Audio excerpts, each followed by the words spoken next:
The man who was struck by lightning 7 times and still survived. The story of Roy Sullivan, a park ranger from the state of Virginia, is just like that. He was a man who was struck by lightning 7 times in his life and survived each time. The world knows him as the human lightning rod. Roy Sullivan was born on February 7, 1912 in Virginia. He had an ordinary childhood, but in his youth he became a ranger in Shenandoah National Park.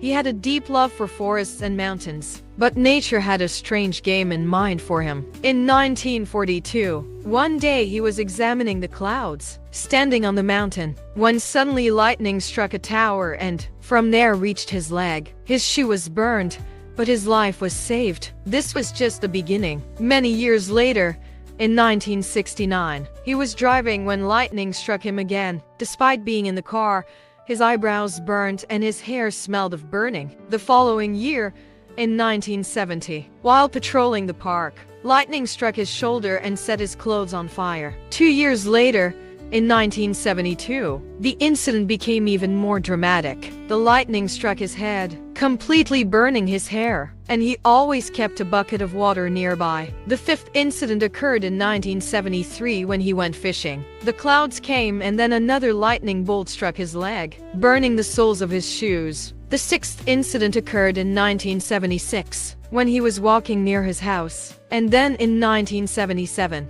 the 7th and final time, lightning struck him, this time burning his chest, but he still survived. After these incidents, people were afraid to come near him. Friends would joke, "Don't stand with Roy, lest we get struck by lightning." Surprisingly, Roy committed suicide on September 28, 1983, not by lightning, but due to personal problems. He is still listed in the Guinness World Records as the person who has been struck by lightning the most times in the world. Interestingly, the probability of a normal person being struck by lightning is extremely low. But Roy Sullivan was struck 7 times. Perhaps it was a cruel joke of